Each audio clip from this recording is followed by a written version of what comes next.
Hey everyone, this is Mr. Everything, and in this video I wanted to do a update for 2023 on the Uniden R8. I believe it's been out for just a little while now, but I actually was considering maybe an R7, and you could go with Amazon and do maybe like payments if you weren't really wanting to spend that much money. But I've been looking on eBay, and again, I was thinking about going with an R7 because a lot of times they'll dip in the $300 territory between $300 and $400, usually for a used model, but as long as it's not all beat up. But I was looking, and surprisingly, I actually got a good deal on the R8, where I was able to buy it for under $500 for a supposedly brand new. And so far, it did look like this sticker might have been pulled back, so maybe someone looked in there. Hopefully there's no shenanigans like an R7 in here or a defective unit or something. But eBay's, pretty good as far as siding with the buyer. And I'm upgrading from my Uniden R3, which I've ran since about 2020, so I have about 3 years in this. I'm actually going to put this in my Crown Victoria because obviously that car is not going to be driving its speeds as much as my other car, so I can replace the aging Whistler that the microphone is, or the speaker is pretty crackly and it doesn't have the greatest detection. So at least you get a full English manual, which is nice. Let's see. So this is what it should all come with, and in case again you buy this used, I'll go through this real quick in case you don't, but I think you can just go to Uniden's website and download the manual. And again, the R8's pretty much overkill for me. I just like to be able to, well, have the bigger screen, but to be able to see the arrows where it's coming from. Although where I'm at, I pretty much take the same path every day, and I usually know where the police said it's only a few different spots. And I don't think I really had any issues with the R3, but I'm pretty much future-proof now for quite a while. So we'll just go ahead and go straight into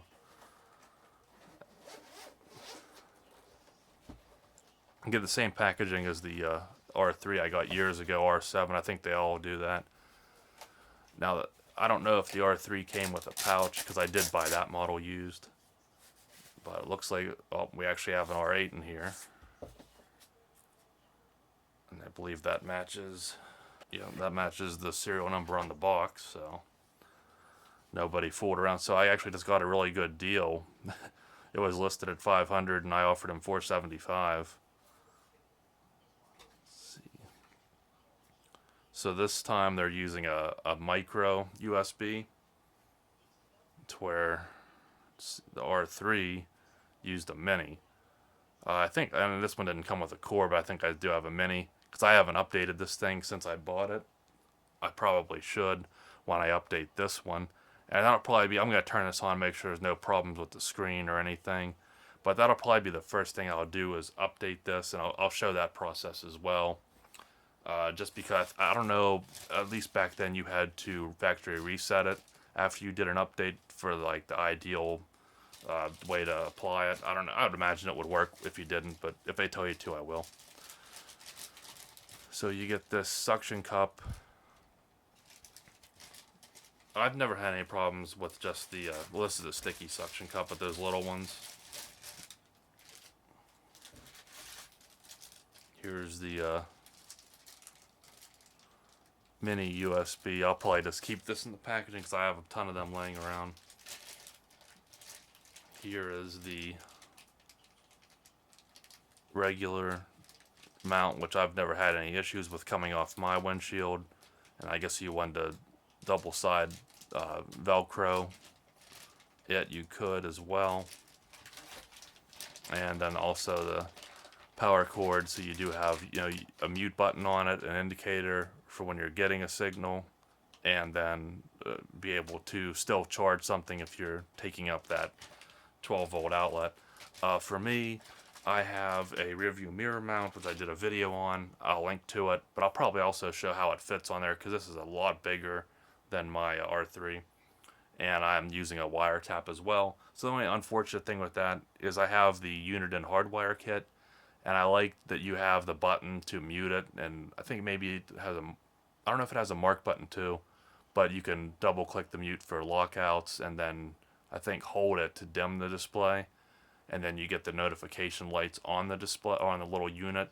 So the fact that, as far as I know, there's no rear view mirror tap that has like an additional cord, and I thought about trying to rig up something where I'd tap into that and run it, but it's like a lot of mess. So that's one thing you have to deal with, to just having the, you have to use everything on the unit. But it's a little bit easier since the R8 has the mute and mark buttons on the front instead of here on the side. And I forgot if this was for a controller or it's something, I don't even know if that accessory came out yet. I'll probably keep this on until I install it in the car, just prevent a few scratches, but they get scratched up anyway the more you mess with them. So I'm going to power it up for the first time here and see what happens. Make sure.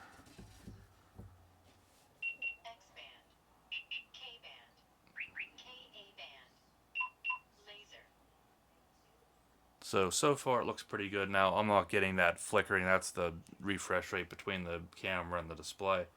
In person, everything looks pretty good. Basic menu. Expert. Basic menu.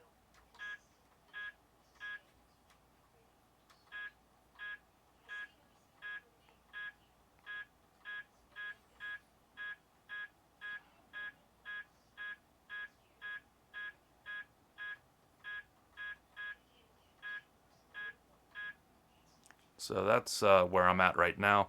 Again, I'll show the update process, and actually it'll show it right on the new software tool. So I haven't really been into a lot of the nitty gritty with the R3. I looked that stuff up when I bought it. I hooked it up. You had to hook it up to your computer, I think, download the drivers, and then somehow manually you go to Uniden's website, find your firmware, find your GPS database, red light camera database, send that over and update it. I did it one time. So now you go to Uniden's website and you'll find their software tool, and then just go ahead and install it. I decided I would just do it on my Windows because it's a little bit easier. So I will plug in.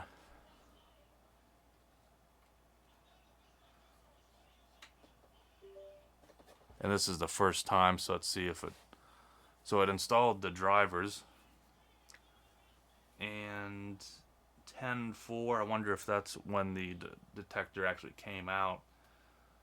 And right now we're in July, so this was a April update, so it's still recent, but again, this is a newer product, and the screen's not on, just in case you were wondering. And then you have, I guess if you want to manually do this, user settings, which I haven't configured this yet, but hopefully this will work. Okay, so just giving you a quick rundown here. It'd be easier to show on here anyway than on the detector.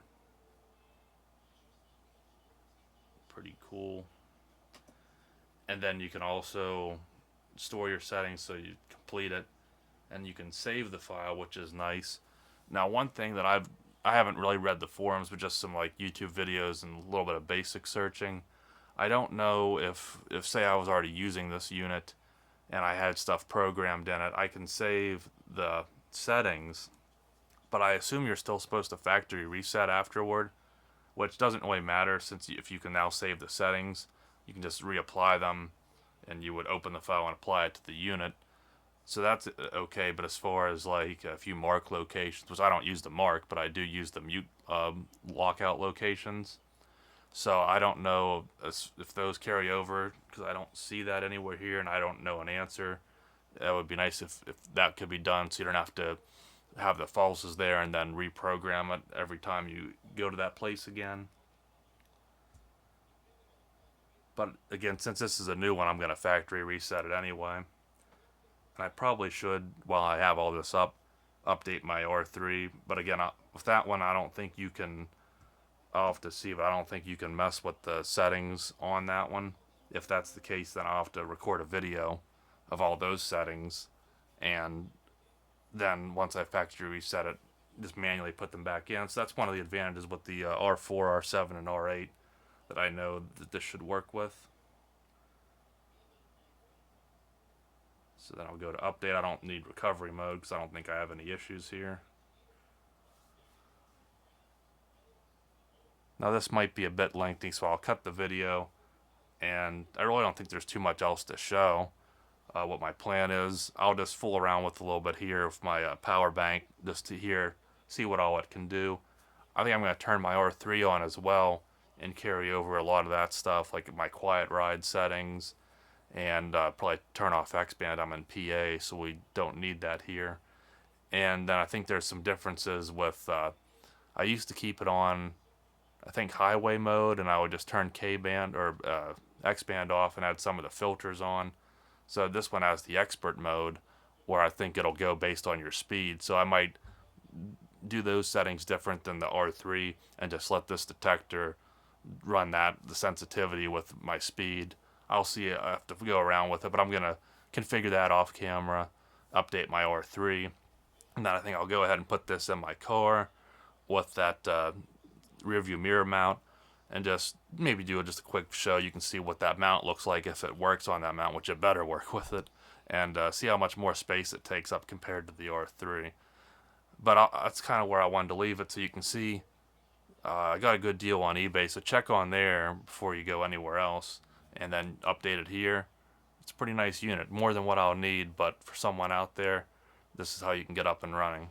Now, I wanted to do a quick update of an issue I ran into with the, or probably the R7, but the R8 for me.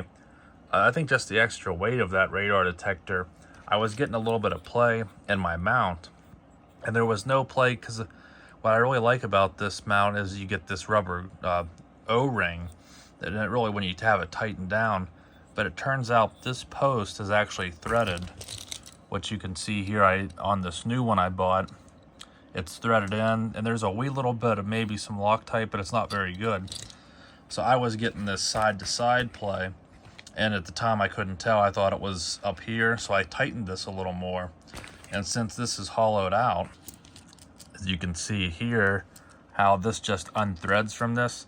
Right now, and if you buy this, it's not that bad, but once this sits in the car, 100 degrees or whatever, this will loosen up. And I didn't have that problem with the R3, but once I just took it on and off to mount it, I was getting a little bit of wobble because this is, coming out of these threads. So I didn't know exactly what was going on, so I was tightening these, and you can see obviously that would be a weak spot since it's the thinnest there. Mine snapped, and I did go ahead and epoxy it, but I just decided to exchange it because I was still within my return period.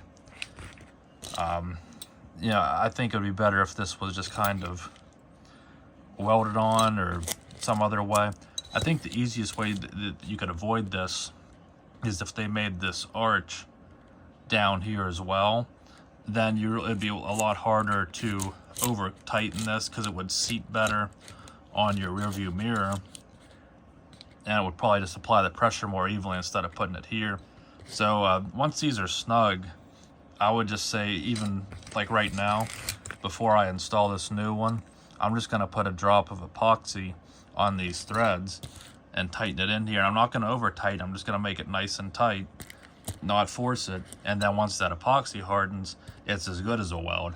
If you don't have epoxy and you still want to do this, just maybe a little dab of super glue, but you'll have to be quick then because you don't want it to bind up before you get it in the whole way. But that's the problem I had here, so that's just something, if you want to use this mount, and for $30, I think this is a really good mount, especially for this detector if you don't want to spend the money for the blend mount. But just keep that in mind and try out that mod if you do get some play here.